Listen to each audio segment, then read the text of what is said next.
Welcome back to the channel, you guys. This is your girl, Wicked Raider 22, and this video is actually in response to a question that I received from several of my subscribers, and it's a really good question. And so we're going to tackle the question of, out of all of the starting champions, number one, did you keep or have you kept that champion and 6-starred them? And number two, what was my feeling across the board as far as the champions in general? Now, we all know at the very beginning, so far, you are either picking Elhain, who was a part of High Elves, you have Aethel from Sacred Order, Galek from Orcs, and then we have Kale from Dark Elves.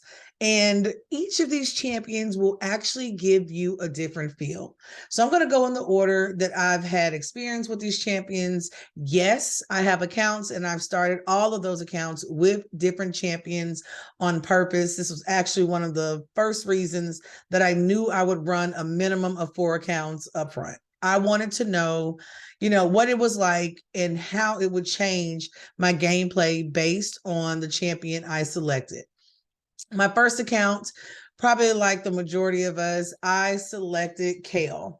I liked the fact of his kit. I felt as though he seemed to have some decent reviews, but even from the very first little screen and you're looking at, okay, who seems most interesting, Kale caught my attention.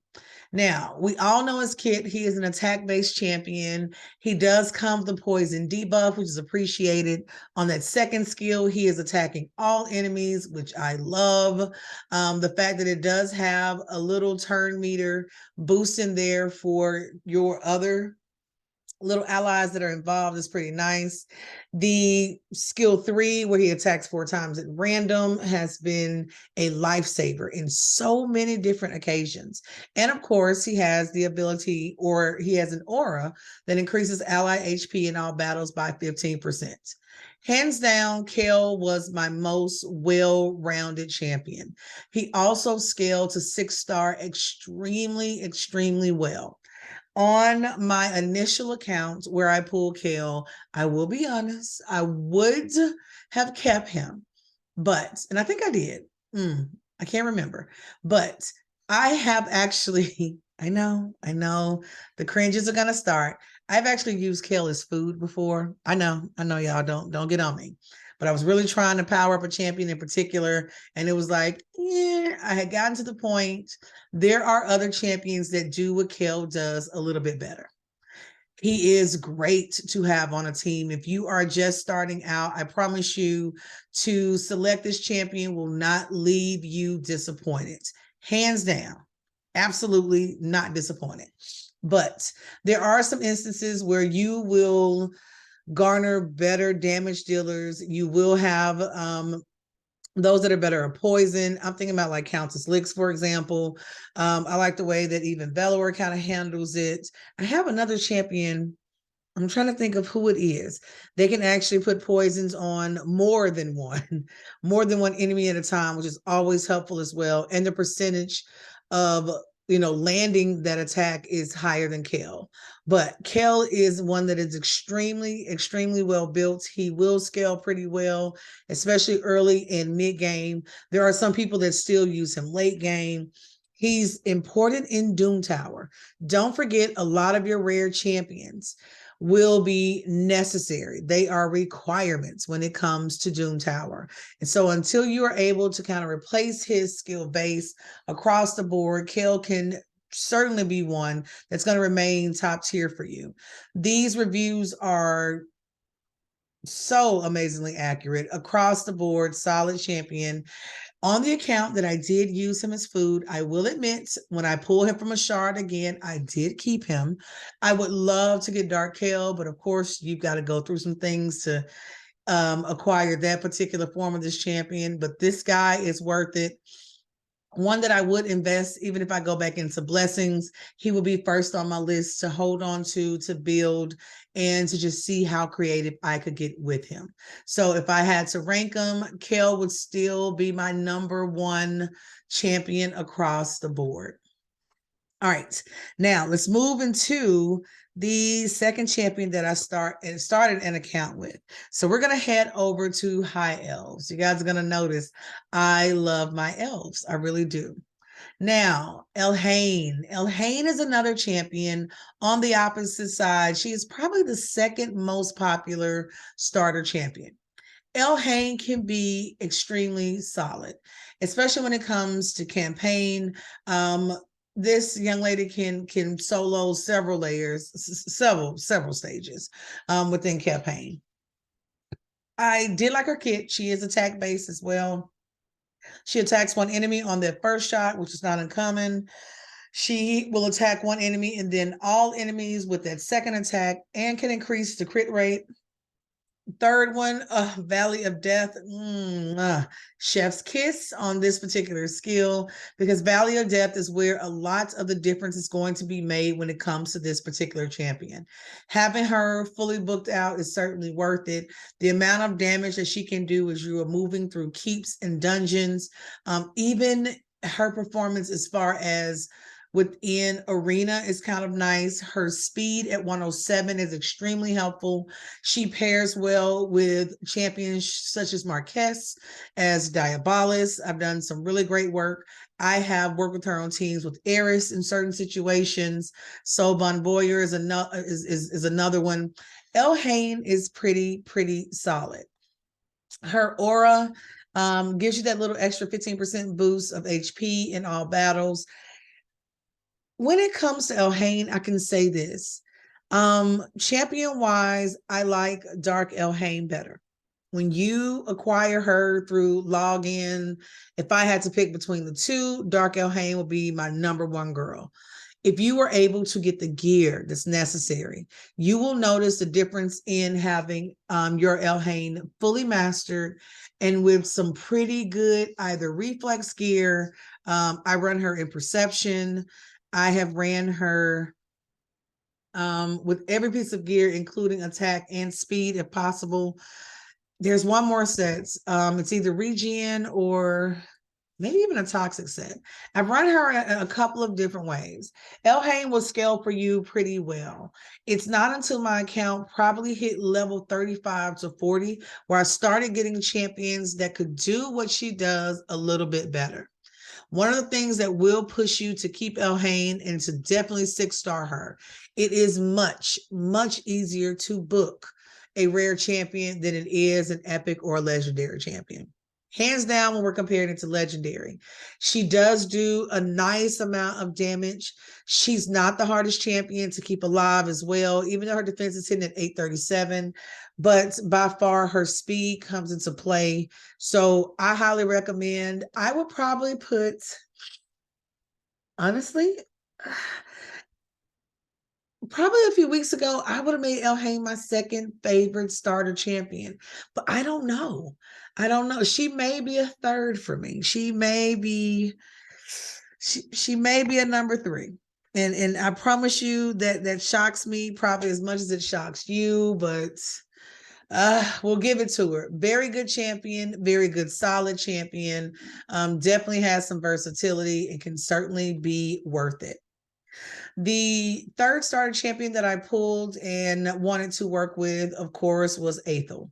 So we are in Sacred Order. We're looking at Aethel, and this champion kind of caught me off guard. I wasn't really sure what Aethel was all about. I watched a little preview. I had not run into very many teams that had this champion, but Dark Aethel, let's start there. Dark Aethel, the dark version is amazing. Hands down worth it, worth the logins, worth the work. So trust me, when you get Dark Aethel, it changes you, y'all. Aethel comes hard, and I'll be honest, I love the damage that she's able to put out, even with her first attack. Now, my girl does go to the library. She keeps that card kind of current.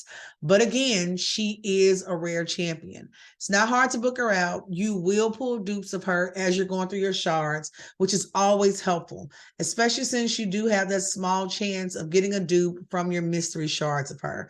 And honestly, I probably pull more from there than from anywhere else, just to throw that out there. I absolutely love her second attack. Divine Blades, where she attacks all enemies and has that 15% chance of hitting critical. When she is on a team with another AoE champion, it definitely makes the difference. It's nice to have, for a lot of you guys, if you started when Deliana was the login champion, if you started with Deliana, you have Aethel on your team. You may have a healer and one more person that's doing a little bit of defense and support. That can be a nice team. Her reviews, I think, are extremely close. Definitely show what this champion is great at.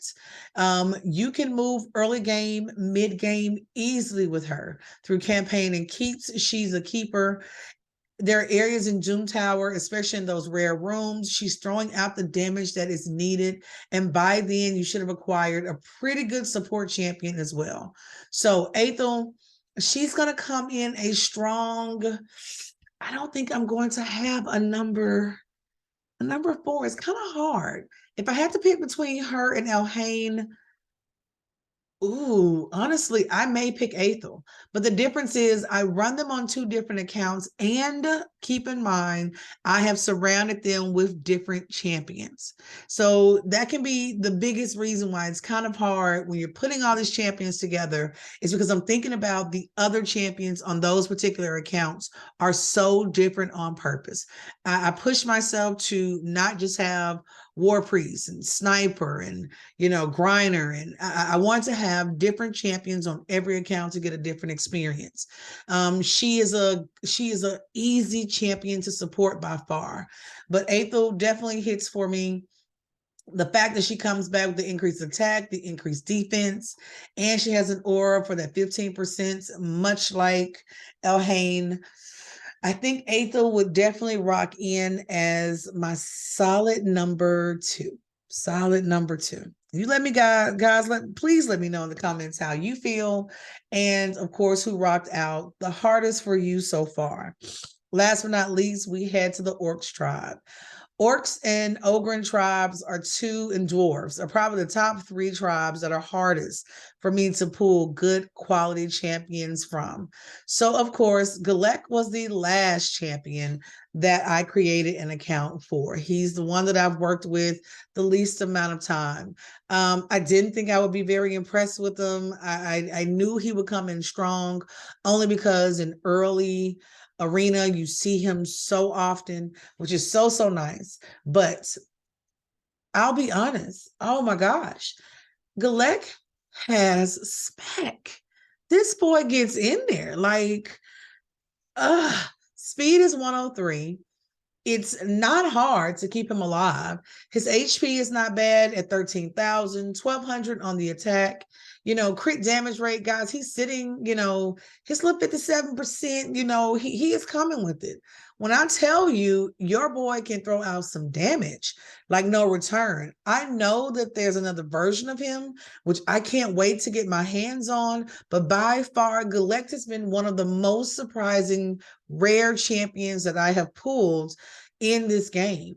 I didn't think that even if you surrounded him with some really strong champions, he would be a very good match. But early game, I used him and Sniper. I fed everybody else to him on that account, and that account has actually outperformed everyone else. It's not his first attack that's most impressive with cross slash. He's coming with the pretty normal. Hellraiser is the second attack.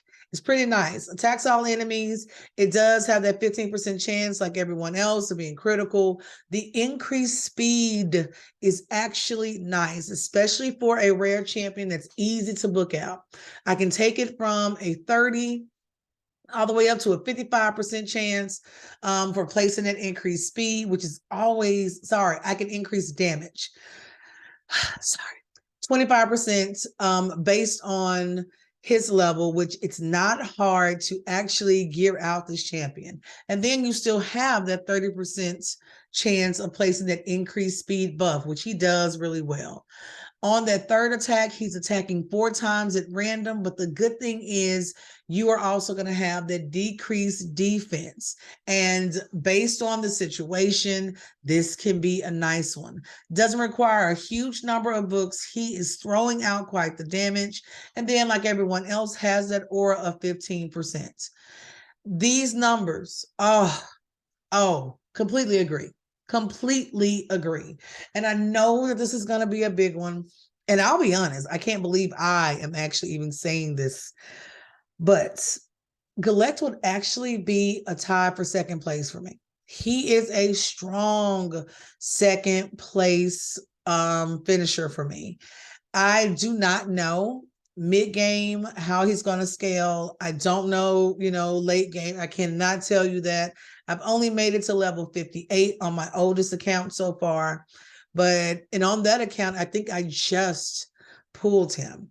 But by far, there are a lot of situations where his second and third skill work extremely well for anyone who has an AoE for their first skill. It's something to think about. If you've been rocking with me for a little while, and if you've definitely hit level 30, 40, 50, 60, you're starting to get up there. If you're thinking about starting a new account, guys, don't hesitate to select a different champion. Don't hesitate to go in the opposite direction than you've gone before, because honestly, you just may surprise yourself. The way that he synergizes with Ultimate Death Knight, for example, it makes campaign and having 2 champions throughout campaign so much easier. It's nice to run Kale. You can run Elhain. The amount of damage that these rare champions are able to pump out is pretty impressive. I've even seen people that have collected all 4 of them. They have 6-starred all of them and been extremely, happy with the results they've gotten.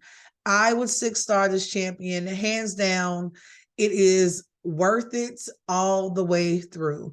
I'm interested in 6-starring him and using him in Doom Tower.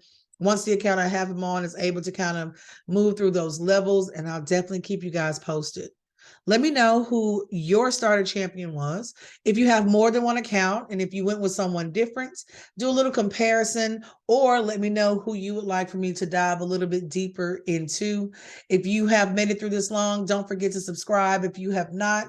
And of course, if you are looking for a clan, we have a couple of slots available as well. So 22WK will help you come in and join all the fun. I'll talk to you guys soon. And as of course, happy raiding.